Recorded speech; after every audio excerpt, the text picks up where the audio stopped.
Alright, we are back with the Radiance. Let's find out what we want to do on our Sunday.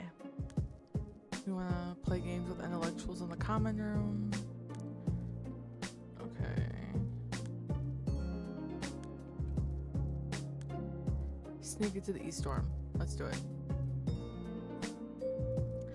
It's common knowledge around here that all the good parties take place in the East Wing. It's also well known that room parties are absolutely forbidden. You'll get a good dose of dare mints if caught, even when the party is in the middle of the day. However, most of the students have decided the dare mints are worth it if it means they can let off a little steam.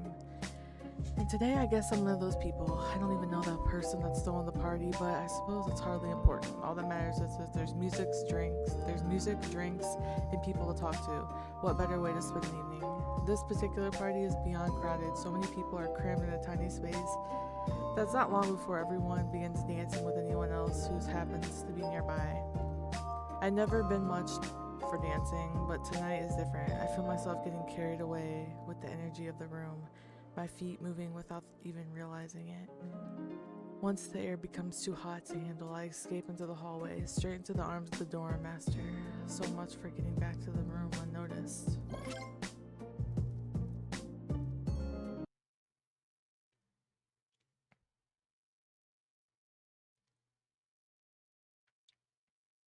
Okay.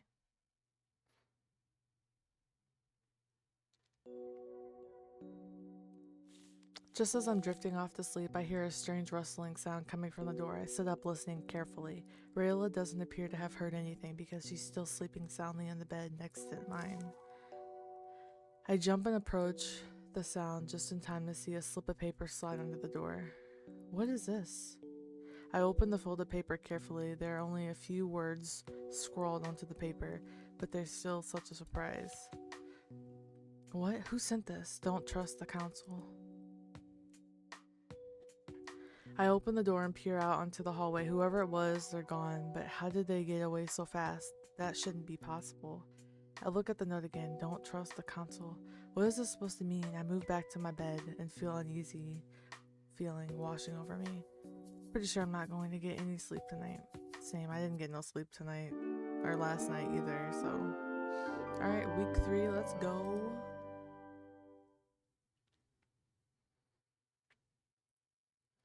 I awake feeling particularly drained. It is anticipated I got very little sleep last night. My mind was on the cryptic note. Who would want to warn me against the council anonymously? And are they right? Should I be concerned about the Radiant Council? Surely if the council were truly dangerous, someone would have mentioned it to me by now, right? It's then that I realize that I haven't put too much thought into what happened to the previous oracle. Does this warning mean the council was responsible? Am I putting myself in danger by working for them? But why would the council want to kill their own oracle? Another thing about last night's message delivery bothered me. Whoever slipped that note under my door had disappeared awfully fast. I opened the door almost immediately after picking up the message. Of course, there could be a race of Radiant that had the kind of ability, but I don't know anyone like that. At least I don't think I do. None of this makes sense, but I have a feeling I shouldn't take this warning lightly. I decided to not let the note freak me out for now. I just need to keep my guard up. Maybe if I figure out who sent this note, I can get more information out of them. No time to worry about it now. I've got my scheduled classes. I gotta schedule my classes for the week. Alright, I want chanting.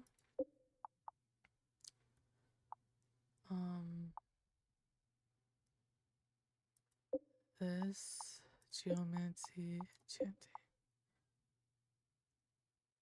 Well, maybe zoology. No, chanting. As I step out into the hallway, I nearly run straight into a figure standing outside my door. Whoa, where'd you come from? Oh, it's you! Dex is standing there looking at me with his unusual dour expression. He doesn't say anything right away, so I decide to break the lull. What are you doing here outside my door? He doesn't appear fazed by my abruptness. He just shrugs slightly. I haven't seen you since the incident in the cold room. I wanted to make sure you hadn't fled the school in terror or something like that. Nope, I'm still here. I pause awkwardly, waiting for him to respond. He doesn't. So, is that all? You just wanted to make sure I was still here? Is that so weird? Polite? I guess not, but you would have found out at this week's club meeting, right? Yeah, I suppose that's true. This conversation has gotten a little strange. I barely know Dex, and yet he made a special visit to check up on me? How do you manage to get past the dorm mistress? She's pretty strict visiting hours. No one really pays attention to me. Well, you've seen me. I'm still alive. So, mission accomplished? Yeah. Okay, well, I'm heading to class. Wanna walk with me? No, you go ahead. I hesitate, not really wanting to leave him lingering outside my door, but there's nothing to worry about. It's not like he could get in. I give Dex an awkward wave and head down the hall towards the class building. He sure is a strange guy. Time for today's elective class. Today we practice chanting, which I feel like I've read that before.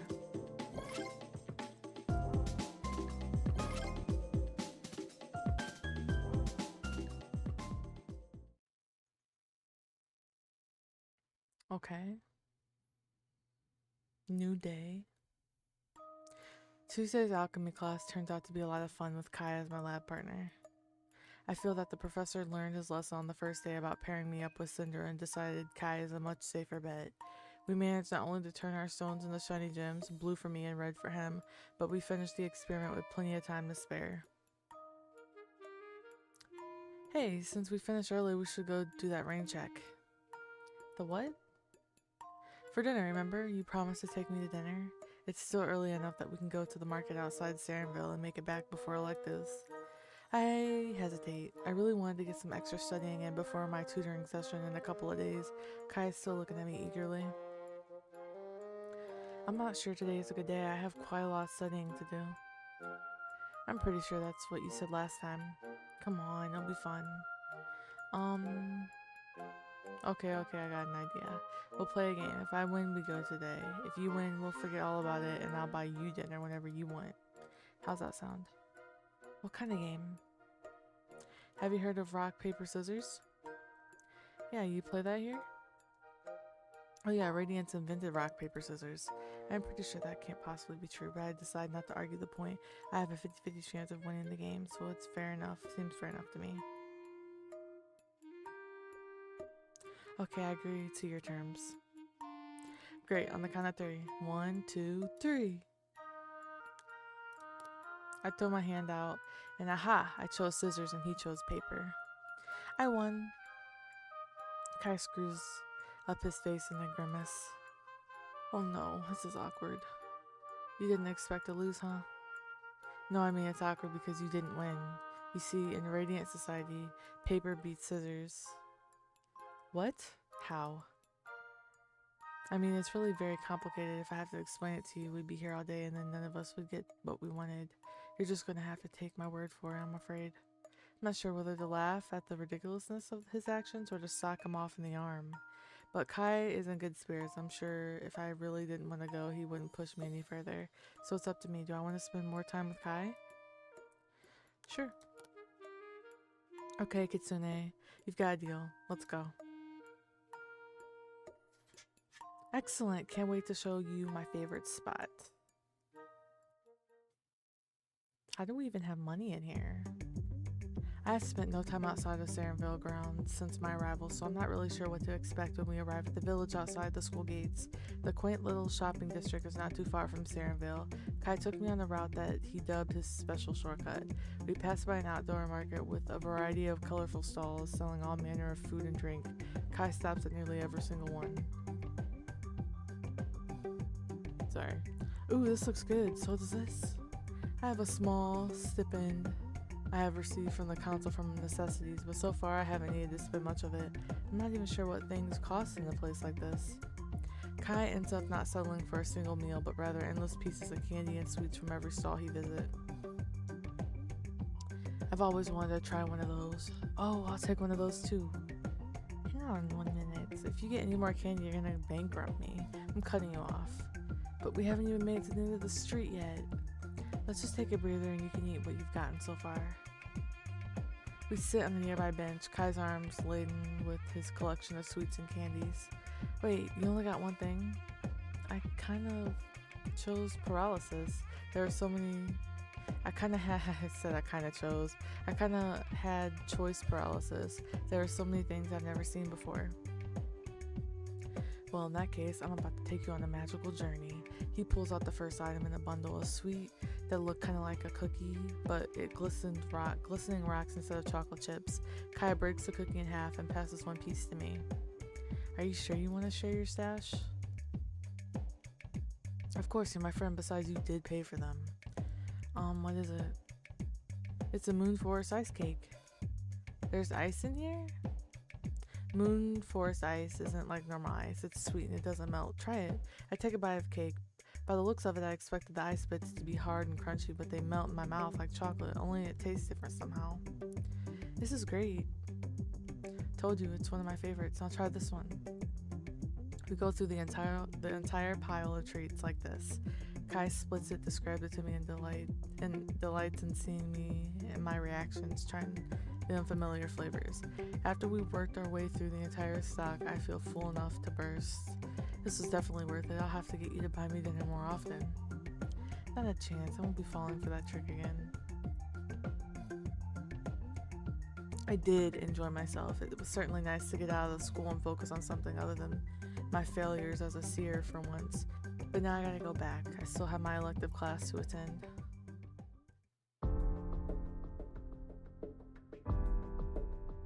Geomancy. Yay, magic control went up. Magic power went up.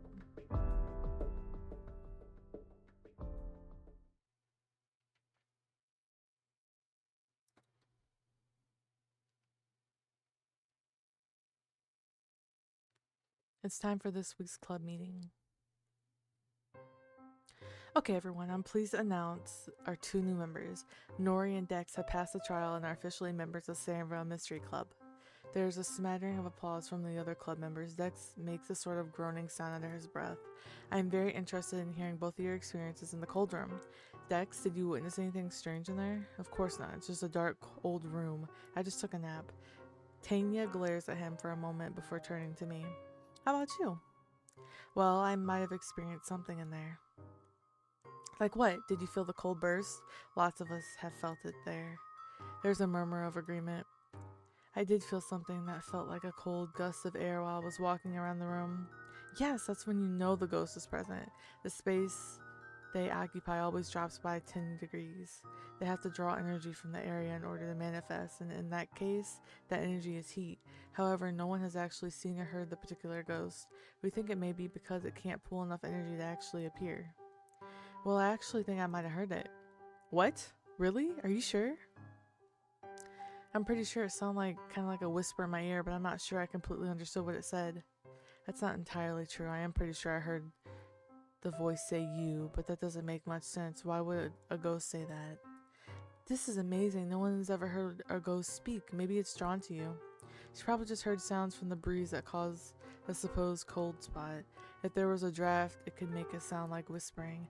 I was in the room with her and I did not hear anything. Maybe the ghost does not want to reveal itself to you. Whatever.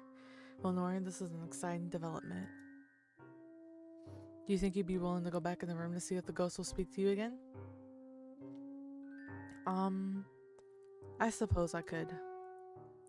What sort of information have you collected on this ghost anyways? You could be putting Nori into a dangerous situation if you really believe this thing is real. Well, since none of us here have seen or heard the ghost, we can't be 100% certain who the ghost may be. However, we have some ideas based upon the history of Sanville and what the room was used for, so we can narrow down the list of possibilities to anyone that died or disappeared since that room was closed. Surely the number of deaths and disappearances in the school isn't that high. Well, there's probably more than you'd think, but this still will help us narrow down who the ghost could be. Tanya, there is no proof ghosts actually exist, and that is why we must investigate. We are going to prove it, but first I'd like to see if Nori can contact the ghost again. With her oracle sensibilities, she probably has the most sympathetic energy among us. Ghosts are attracted to people like that. But you didn't answer my question on danger. Are any of the suspects on your list dangerous? Well, one of the disappearances was a professor that was caught having secret sullen meetings in that room. Really? Right under the headmaster's nose? They didn't go on for very long before they were caught. This professor was trying to convert students under the guise of private tutoring. I'm not sure if he ever actually succeeded, but when the headmaster found out the professor disappeared, no one knows what happened to him. So this ghost could be one of the sullen? Perhaps, but Nori is smart. She's not about to let some ghost talk her into joining the cult, right? Right. We have evidence of a ghost showing malevolent behaviors. But if you're uncomfortable... No, I can do it. Great, this is so exciting. We're closer than ever to breaking the mystery wide open. I return to the cold room, except this time I'm alone. Tanya seems to think that my oracle gifts make me a better subject for the ghosts to communicate with. Perhaps she's right. I am the first one to hear it speak after all. I sit anxiously in one of the rickety old chairs, wondering if I should be doing anything in particular in order to get the ghost to appear. Last time when I heard the voice, it was right after I noticed the temperature drop in the room. That voice spot seemed to indicate the ghost was near. Hold on. I'm just getting comfortable. I walk slowly from one end of the room to the other, looking and listening for anything out of the ordinary. It's not until my third lap around the room that I feel an unnatural chill. The ghost must be near. Hello? Are you here? Can you hear me? Silence. You don't have to use words, just let me know you're here. Another long pause and a fresh chill flows through the air. My skin tingles as goosebumps rise on my arms. Does that mean you understood me? Tell me more. Say something. The air grows colder still. I shiver uncontrollably, but the ghost does not speak. Maybe Dex was right. Maybe I didn't hear a voice last time. Was it all in my head? I wait several moments in silence. The air remains cold, but no voice, no ghost. I turn towards the door and I am about to leave when a faint voice whispers in my ear. You. I freeze. Did I just hear that? You. I listen intently. This is the same voice I heard last time. Repeating the same word. Yes? You killed me. The voice becomes louder now and my heart begins racing. Did I hear that right? What did you say? You killed me. A loud thunk sounds from behind me and I whirl around to see books flying off the shelves. The air grows even colder than before. Like a wind has blown in the room, an icy gust of breath blows across my cheek, chilling me to my core. Listen, I don't know who you think I am, but I didn't kill you. I'm not even sure why I'm attempting to reason with the ghost. I should be running out of here, but something is compelling me to stay and to talk.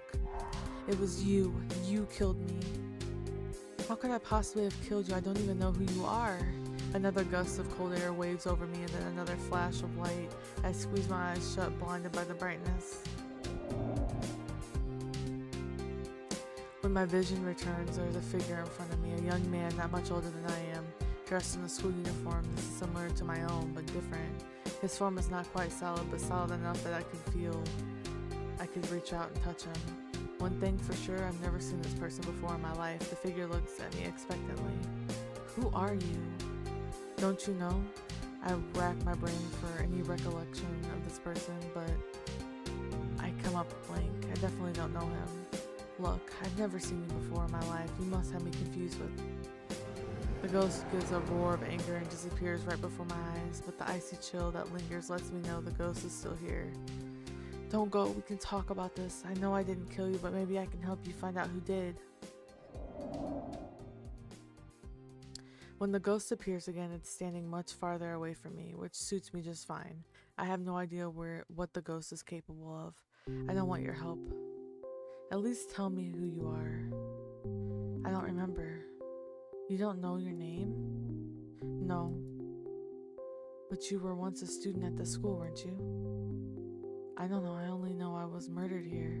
The ghost gazes at me with dark, deep pools of emotion swirling beneath his eyes. He's not really angry anymore. He definitely is not happy. If you don't remember anything about yourself, how do you know it was me that killed you? Because I remember the last thing I saw and it was your face. Maybe you were mistaken about who you saw. Maybe it wasn't me after all. It was, and I know it. This time, this is getting nowhere. I am not sure how to convince this ghost I did not kill him, but at least he doesn't seem violently angry anymore. Do you remember anything else? No. I sighed, defeated. It seems like the ghost is not going to give me any answers. Okay, so you know you were murdered in this room and you insist that you saw me do it. I know it was you and I will haunt this place until you confess to killing me. I decide to ignore that statement. I'm not about to confess to something like murder.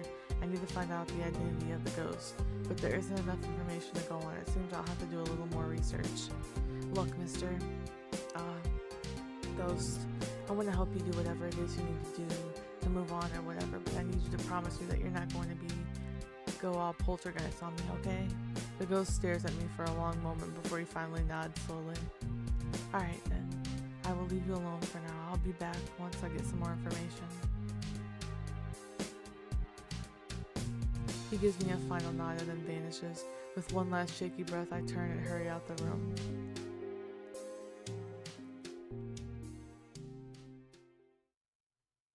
That was interesting. Welcome, students. Today we're going to be discussing Radiant Government, where we started, where we've been, and how we landed on our current Council of Nine. Psst, Nori, you awake in there? When Rayla starts nudging me and hissing in my ear, I realize I haven't really been paying attention to the lesson. Yeah, I'm just a bit distracted.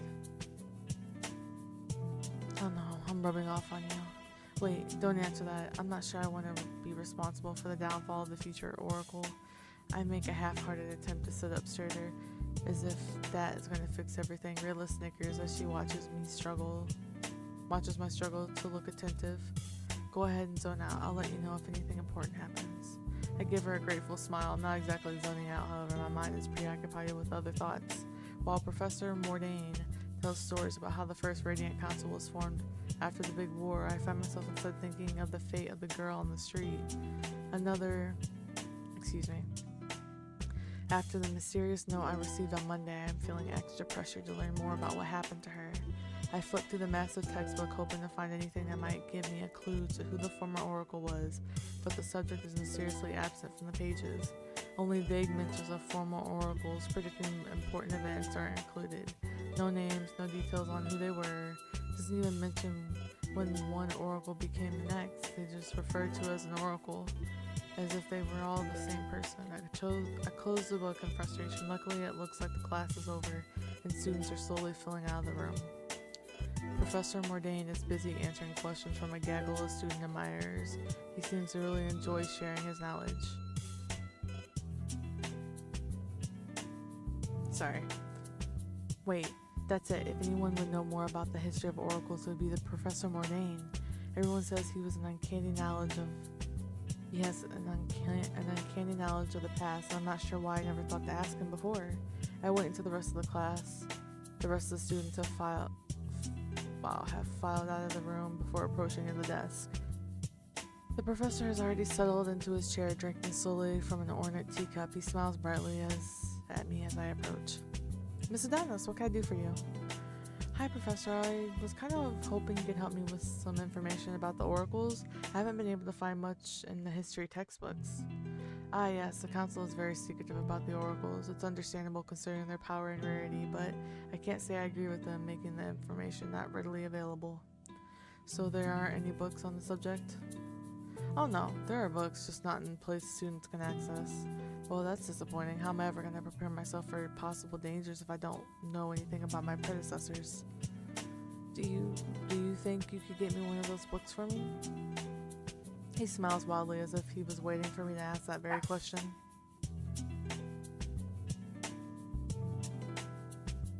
I think I can arrange that. I happen to have a few in my personal collection. Really? You'll let me borrow one? Of course. Who am I to deny a student the chance for knowledge? Couldn't possibly. I suppose it's part of my heritage as a descendant. You're a descendant? Yes, I'm distantly related to Kawis, a titan of knowledge.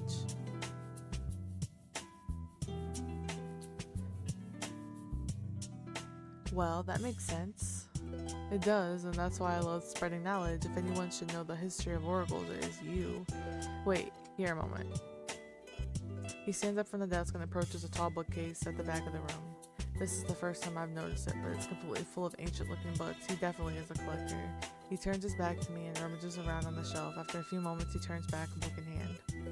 Now, I'm afraid I won't be able to lend this to you for long, I wouldn't want you to be in any sort of trouble for having a book that is on the council's restricted list.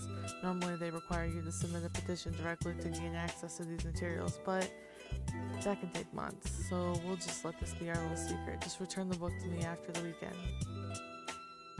I take the book and examine it carefully. There's no title and I can see. In fact, the cover is completely blank, just bound with a worn leather. It's also much thinner than I expected. Is the history of the oracles really this short? Thank you, Professor. I really appreciate it. Anything for a fellow knowledge seeker. Time for today's elective class. Geomancy.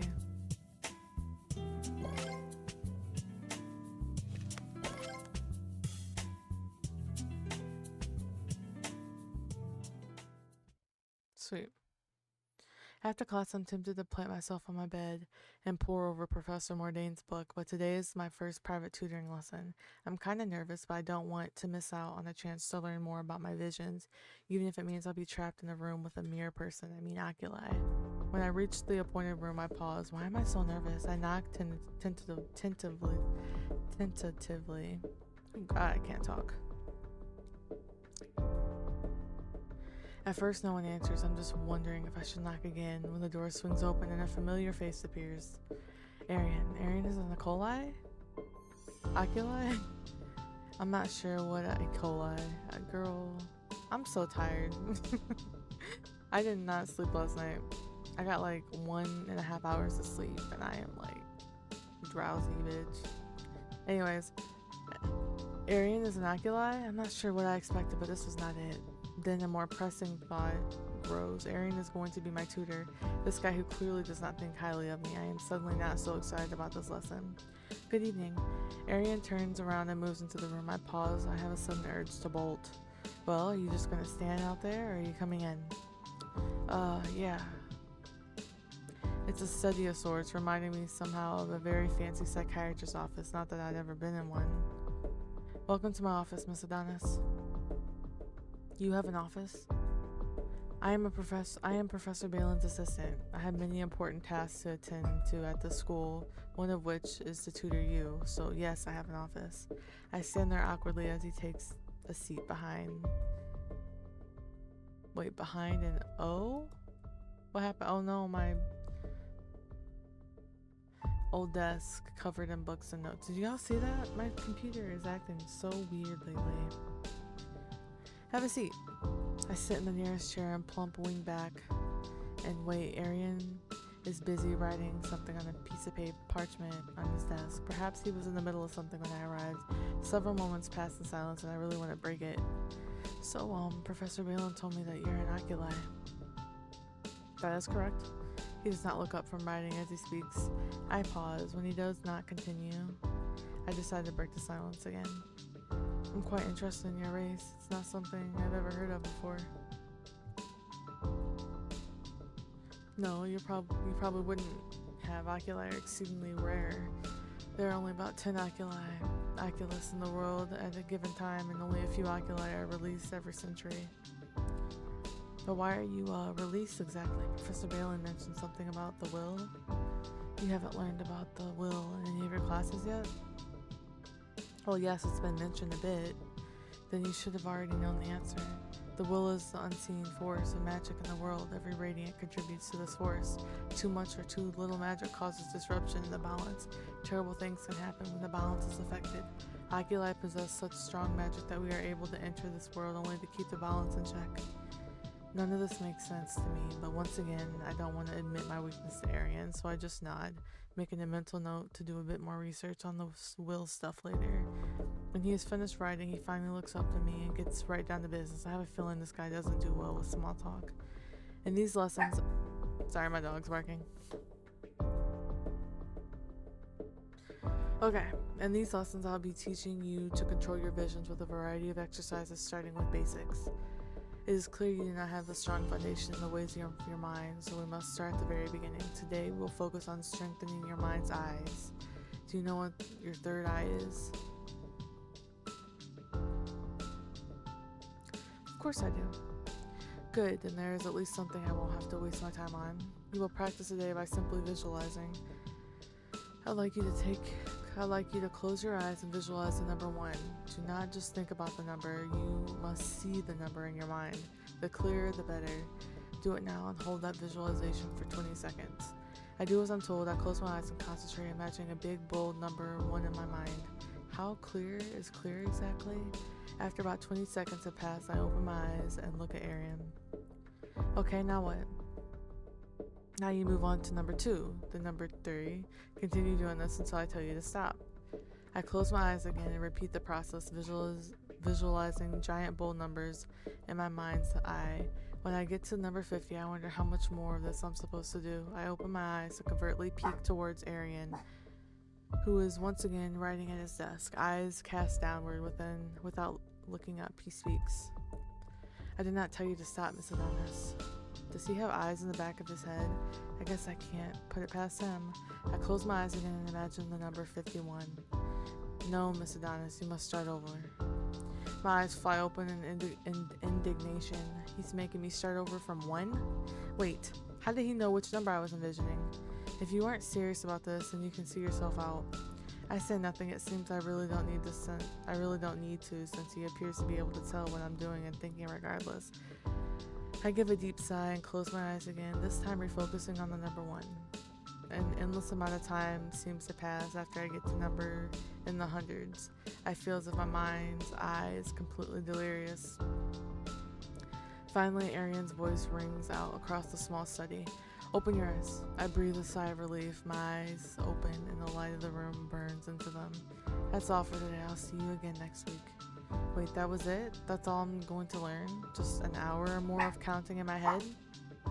Arian had already turned his attention away from me, and I know that there's no use in complaining to him. Silently, I gather my things and head towards the door. Should I at least say something to him as I go? I'll thank him for the lesson.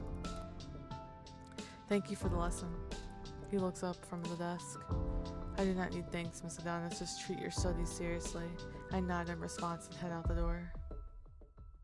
He's a hard ass, ain't he?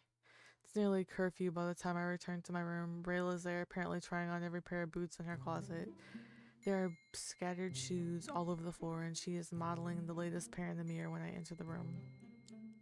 Hey, where have you been? I just got back from having a tutoring session with Arian. Rayla drops the pair of boots in her hands and whirls around to face me. Really? He's personally tutoring you? How was it? Kind of awful, actually. He's so unpleasant, he makes an alligator look friendly. But he's going to help you, right? Who cares if he's a jerk as long as he helps you learn some things? I'm not so sure about that either. Our first lesson consisted of me counting for an hour and not sure how that was supposed to help me with visions. I don't have a lot of personal experience with mind abilities. Okay, I have absolutely no experience with mind abilities, but Arian is top of the school. He probably knows what he's doing. You're probably right. I just wish he wasn't so bristly. Did you know he's an oculi? What? He is? Yeah, which is the concept I am still getting used to, by the way. Hold on.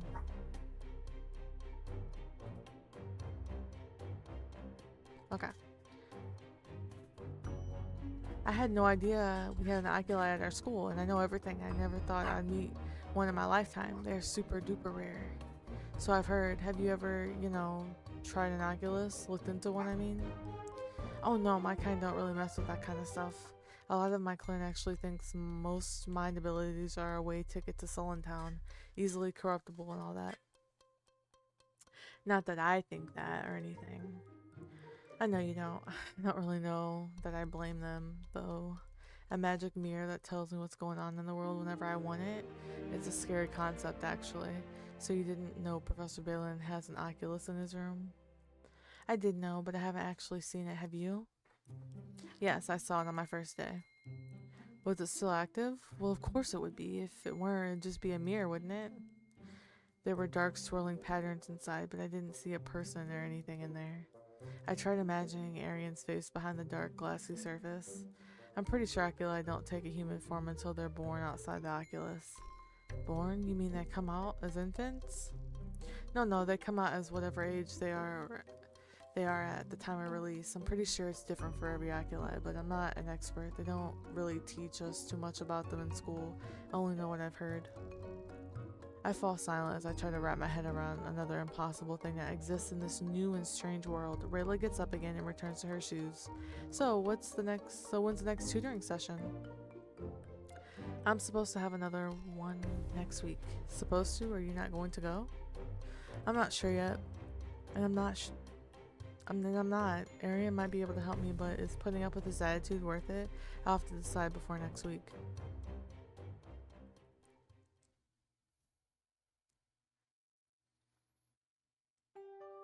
As I slide into my seat for Professor Balin's class, I wonder how much of my mind can handle after yesterday's endless exercise. Hold on before I forget. Girl, because we do not want to start back where we were. Mentally, I feel like I just run a marathon. I never knew that my brain could feel this worn out, but the headmaster did say I should be exercising my mind. Exercises make you stronger, right? Perhaps I shouldn't be too hasty to assume Arian's tutoring session was completely useless. Today's class is focused on concentration. True control of your mental powers can only be achieved by pure concentration. Soon you will learn to tune out outside distractions and be able to use your abilities in nearly any situation. We will conduct a few concentration exercises today, but I want to start with a simple meditation. Everyone close your eyes and breathe deeply. I close my eyes and do as Professor Balin instructs. Perhaps I'm still mentally fatigued from all those numbers I visualized yesterday, because my mind wanders a bit. I take another deep breath. I can do this. Just concentrate. Thud. My eyes fly open and every head in class turns toward the classroom door where someone has just entered loudly. It's Gray. What is he doing here? As I live and breathe, Mr. Harrington has decided to grace us with his presence. Gray is wearing his usual haphazard grin and doesn't look remotely abashed at interrupting a class full of meditating students. What surprises me the most is the fact that he is in the class. He isn't an Nazarite. Have a seat, Mr. Harrington. Gray slouches into a few seats. Wow. Y'all, I apologize. I'm sleepy. Let me get comfy. Gray slouches into a seat a few rows in front of me. I don't think he's noticed me. That's probably for the best. I need to concentrate. Let's try this again, shall we? Everyone close your eyes. I close my eyes again. This time I manage to clear my mind with relative case. Breathe in, breathe out. Breathe in. Well, look who it is. I jump in my seat as a voice whispers in my ear. Gray has somehow managed to sneak up to my row and is now slouching in the seat next to mine. What are you doing in the Azurite class? Don't you attend low-light classes? Gray gives me a dismissive wave, as if there's nothing he'd like to be talking about less. All lowlights are required to take one other specialty class that relates most closely to our abilities, since we don't fit into a nice little box like the rest of you. Oh yeah, you read auras, right? I suppose aura reading would fall under the mental category, but then what makes you a lowlight? Aren't lowlights supposed to possess something kind of unexplained ability? You know what your aura looks like today?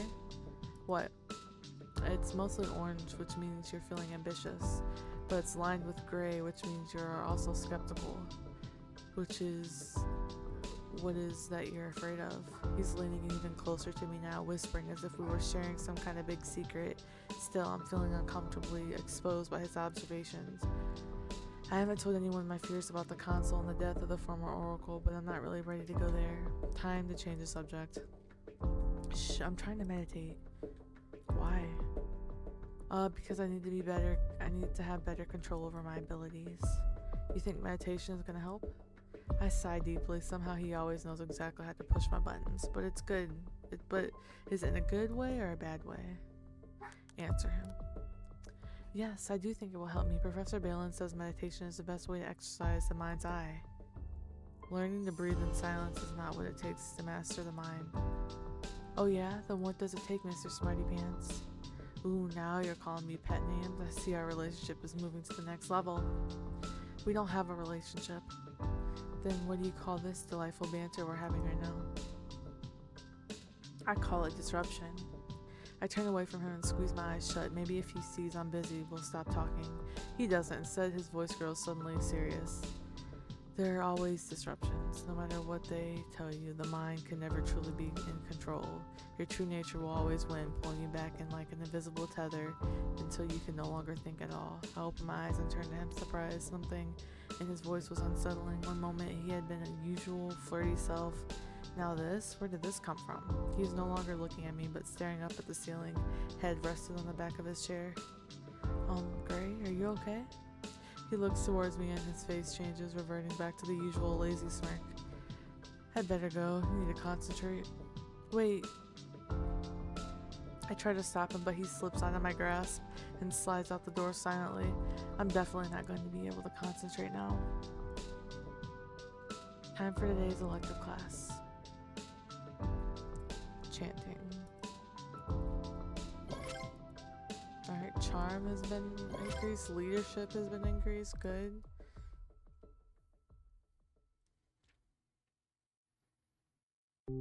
That evening, I can't get to my room fast enough. I've been thinking about the Oracle book all day. Nothing much has happened since I've received the cryptic note, but whoever had sent it to me made me seriously question what I'm doing here. I have to find out more for my own peace of mind. For once, I'm pleased to find the room empty. Not that I don't mind, I could trust Rayla with the secret, but it's just easier this way. I wouldn't want to risk getting Professor Mordain in trouble for helping me. I pulled the plain-looking book out from its hiding place under the mattress and opened it to the first page. I am surprised to see that the inside of the book does not contain a title. In fact, I flipped through the pages. They appear to be structured more as some kind of journal rather than an official textbook. It does at least appear to be in chronological order. I flipped to the end, hoping to find out more about the woman I met on the street back in my world. Well, met isn't really the word. Regardless, she is the reason I'm here, and possibly the reason I could be in danger.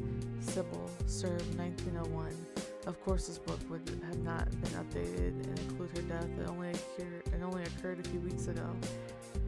I suppose I'll have to find more recent publications for that information. Very recent. That included drawing briefly resembles the woman I remember, but with a career of over 100 years, I suppose a person can change a bit.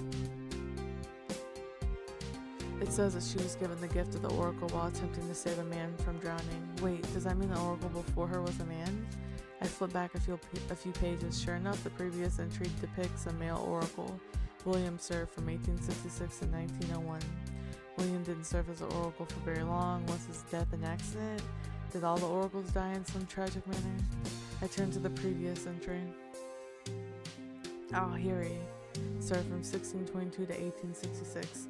No, it appears this Oracle gave the gift willingly, and she had served for so long that she wanted to pass it on, till she gave the gift to her human servant, William. Radiance had human servants? I had not read anything about that in my current studies, but this was such a long time ago, perhaps things have changed.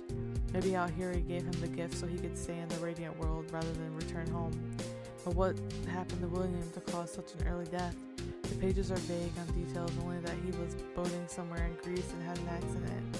Sybil, a fisherman's daughter, saw the boat capsize and attempted to pull William ashore, and she was unsuccessful, and William disappeared beneath the waves. He must have died while she struggled to pull him away from the boat, because she received the unexpected gift of the Oracle. Her story is not much different than my own. I wonder how she handled the transition. It must have gone pretty well for her, as she served over 100 years.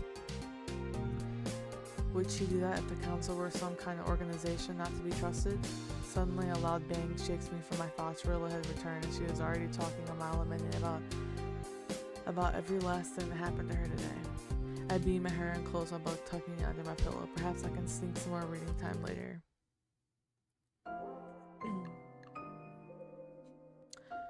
Alrighty, we're gonna stop there. Thank you guys for watching, and I'll see you in the next one.